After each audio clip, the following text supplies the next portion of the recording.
What's up? What's happening, Auburn fans? I'm your host, Blake Lane, and welcome into another edition of Auburn at the Voice of College Football. Today, we're here to talk about fall camp updates. The Auburn Tigers had a scrimmage Friday, and we're here to discuss all the reports that come out about it. So, in the comments, man, get down there and let me know how you feel about what you heard and what the Auburn media put out there for us and with the updates and everything that come out offensively and defensively. And I'm going to give you my thoughts right here.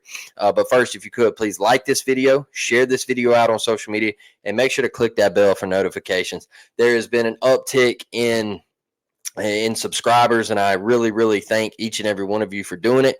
The memberships are also available. Let me throw this up here right here. And if you are interested in becoming a media, we got some good stuff coming up, man. Tumors Corner, $2.99 a month. Cam Backers, $4.99 a month. And Kick 6 Elite, $9.99 a month. Look, on that Kick 6 Elite, I'm going to try to, if you sign up for that, I'm going to try to get you on the show, work something out with you. Maybe we can connect at a game or something and link up and have a good time. I know me and my guy Brett, we did it last year. I think that was pretty cool. So if you sign up for that Kick 6 Elite, man, we're going to make something happen where we can make you a part of this show and get you on here, and we all become a big part of the family. And look, Cam Backers, Tumors Corner, whichever one you prefer, we got things coming for you too. So I appreciate each and every one of you for that. So let's get in here and let's talk about this scrimmage Friday. And I think from the Auburn fan base and what we all heard was that once again, the defense dominated, right? And I think when people started reporting that and they started putting it on social media, I saw a lot of it in all caps, right? And you get on the forums and the message boards and you see defense, you see asterisk, defense dominated, asterisk. And so you're just like, man, the defense dominated. All these fans are like, oh, no, this isn't good. The bug's dead. It's over with. You know, first thing I want to say about that is in fall camp, you know, we're still, I know we're only 2 weeks away, but we've only been practicing, you know, for a very limited time. But if my defense isn't ahead of my offense at this point, I am worried. If I keep hearing reports of my offense just absolutely carving my defense up, y'all, that's not good. At least in my opinion. I do not want my offense to carve my defense all fall camp. I don't want it to happen. Now, there were some reports that come out and said that Auburn was trying different things and they rarely ran RPO. They were really trying to run the ball and set the line of scrimmage because one of the reports has been that the D-line has been giving the O-line the business. They were trying to get better at things that they're not excelling at right now. They're not dominating at. The offense is trying to grow a little bit. Now, I think they could have ran RPO and they would have scored more and there would have been some more explosive plays and things like that.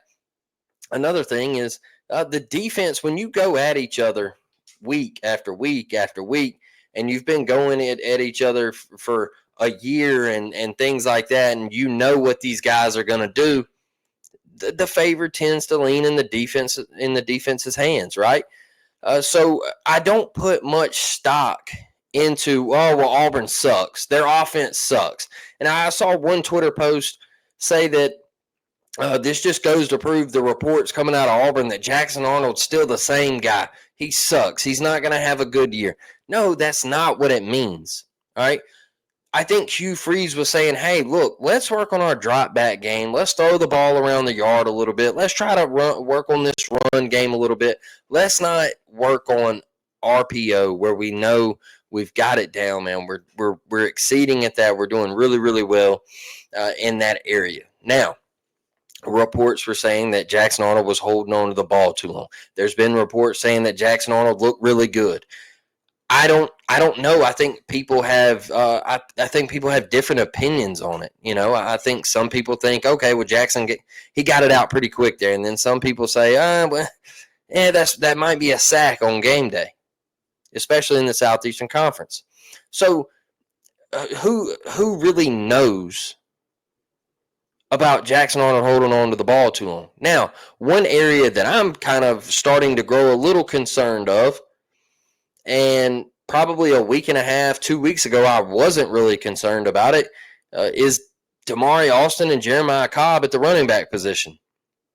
I thought that was, I thought that was the two guys that were going to get the nod.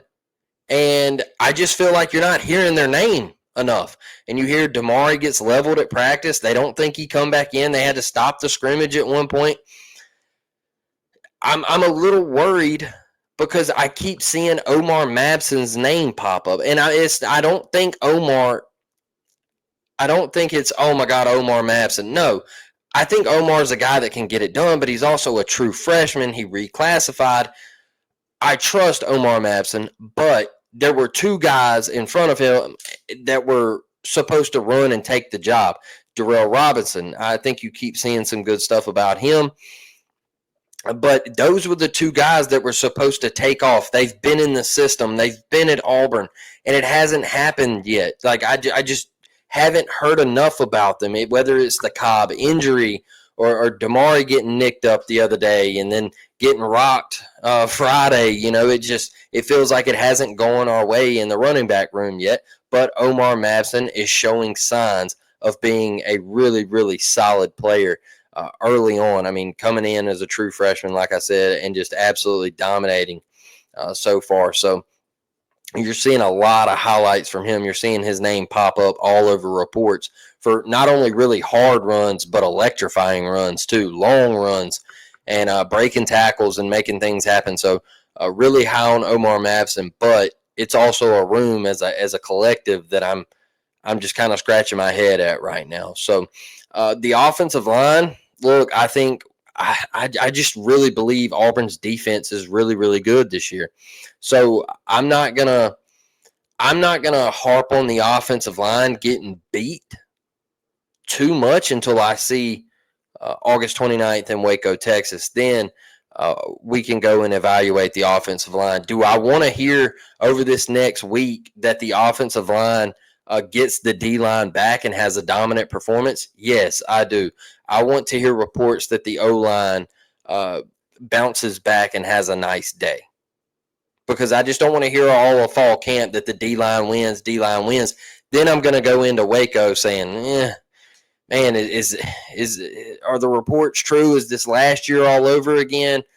You're hearing people say that about the Peyton Thorne and Jackson Arnold thing. Is it a Peyton Thorne thing all over again? Look, I tell you this. A couple of weeks ago, everybody was like, oh, well, everybody's they're being soft on Jackson Arnold. They're being soft on Jackson Arnold. Well, apparently they weren't being soft on Jackson Arnold Friday because he didn't even throw a touchdown, I believe. I didn't see that reported. I didn't see Jackson Arnold throw a touchdown.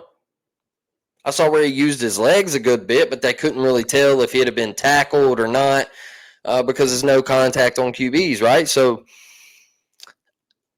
apparently they weren't being soft on him. They weren't being getting his confidence level high and things like that, right? So they were bringing it to Jackson, and yeah, he might have had a mediocre day. So, I just think that a lot of people blew that out of proportion, and some people might not have really known what they were talking about when they harped on it, because Jackson Arnold done some really good things Friday, and then he did some not so good things, but that was everybody. And hey, you're going to have that in fall camp. So I'm not going to be a sunshine pumper and say, oh my God, it was great. But I'm also not going to be that Debbie Downer and say, oh man, we're going 5-7 again or 6-6. No, let the things play out. I would much rather see my defense dominate my offense at the beginning of fall camp. Would much rather see that. If I am hearing reports of my offense dominate my defense, we have a problem, folks. We have a problem because we all know what wins championships in football. You can listen to ESPN, get on there and talk about Pat Mahomes wins championships. This guy Peyton Manning wins championships. Look, I watched Tom Brady and Patrick Mahomes playing a Super Bowl, and they kept saying, "Oh, Pat's the new GOAT. Pat's the new GOAT." What'd the Bucs defense do to Patrick Mahomes? They were on him like white on rice all night. They gave him they hit Tyreek Hill with a little peace sign. Got you, dog. Yeah, you got that high flying offense, but we got that defense. Defense wins championships, baby. It always has and it always will. And I keep hearing, well, Auburn's offense, man. Look, Auburn is going to lean there. They're going to lean on their defense. They're going to put their hat on their defense. That's what they're going to hang it on. And they're going to tell their defense to go out and be a top 20 defense, because I think since you were top 30 last year, I want to see you be top 20, top 15. And if you make that progression, then those one-score games, I mean, your offense, I think it's still going to improve from what it was last year. So you're going to win some of those one-score games, because I think your defense is going to be better than what it was last year. And I do think your offense is going to be, I don't want to say a lot better, but a little bit better. I think your offense is going to compete. So that's why I'm not panicking over what I'm hearing out of fall camp updates or scrimmage updates. Let it play out before you panic and think we're going 5-7 and 6-6. Let it play out, man. We still got a couple more to go. We still got a couple more weeks to go before we head out to Waco, Texas. So don't listen to all that hoopla. Deuce Knight looked really good, I heard, and I think that's promising for the Auburn Tigers. Ashton Daniels using his legs, I think that's promising for the Auburn Tigers. All that good stuff, man. The regulars on defense. I don't think Keldrick Falk played from what I heard, and I think Duke's Scoop said DeMarcus Riddick was the other one that didn't play. I want to shout him out. I watched his episode today, and I really like his coverage, man. I think he does a great job. He's a hardworking guy. So, look, I want to move on from the scrimmage updates. I just think there's not a lot to take away from it, right? In my opinion, I think you keep seeing the names pop up that you need to see, and you want a couple of areas to improve, right? So let's move on over here to the Baylor Bears. Dave Aranda announced over the weekend that Dawson Pendergrass, the backup running back, will miss the 2025 season. Now, I hate that for this kid. I hate to see anybody go down and miss the entire season, especially with a foot injury, and it was going to require surgery. I do not like that, and I'm praying for the guy, man, because he looks to be like a hell of a player. And you look at his numbers, and, I mean, he just looks like a go-getter. And I think it's an unfortunate break for Baylor to lose one of your highly touted, offensive weapons, man. The dude's been there for 2 years. He was going in to his third year, and just looked like I said, a playmaker, a guy that can get in the end zone, a guy that averages 5.5 yards a carry. Like, you just hate to see it happen for a guy like that. But I just wanted to fill you guys in on what might be following after Dawson Pendergrass and what might be coming in behind him to help the Baylor Bears, with Bryson Washington being that number one guy. But losing a guy like Dawson Pendergrass, man, he rushed for 671 yards last year. Let me just pull this up real quick. My Xbox went out on me real quick.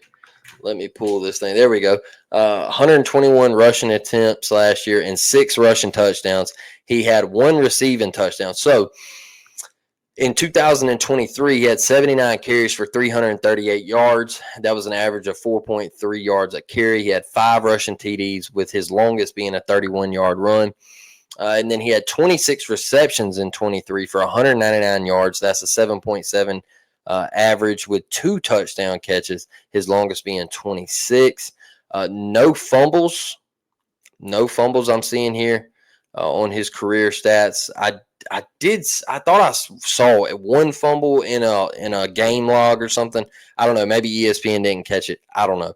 But in 2024, This is a guy who his receptions actually dropped in 2024, y'all. So he had 11 receptions for 103 yards, 9.4 average with 1 TD, and his longest being 22 yards.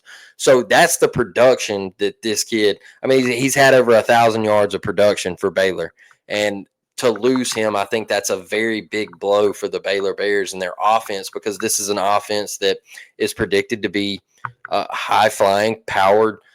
Can do it all. They can throw the football around the yard, or they can run it down your throat. So I think this is a massive blow, losing Dawson Pendergrass. And when I watch some of his highlights, I mean, the kid just runs hard, man. He runs really, really hard, and I hate this for him.